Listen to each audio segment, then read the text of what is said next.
Is there a chance that the ANC can split? And to what extent will it split with the Tripartite Alliance? That seemed, Jay Naidu said to me a while ago that he believes it's dead, the Tripartite Alliance. I can't actually see what is in the Tripartite Alliance at the moment. I mean, having written a piece last year about asking what the reasons for the existence of the SACP are, I'm very encouraged by the fact that some leaders of the SACP have been very strong on issues. The second Deputy General Secretary, Solly Mapaila, has been very strong, as has been the spokesperson, Alex Mashilo. They've been strong on issues, and I think it recreates that space that the SACP must play. COSATU now represents public sector workers. Now, given all of the traditions of Marxist discussion amongst workers and looking at surpluses and so on, the surpluses aren't generated by the state.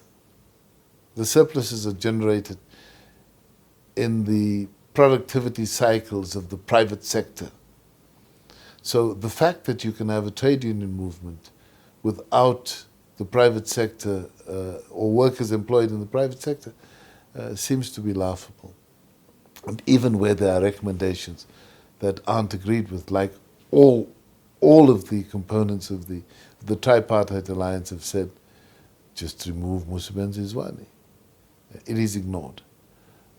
So I think that the politics of the ANC and its alliance partners is actually pretty fractured. I can't see it.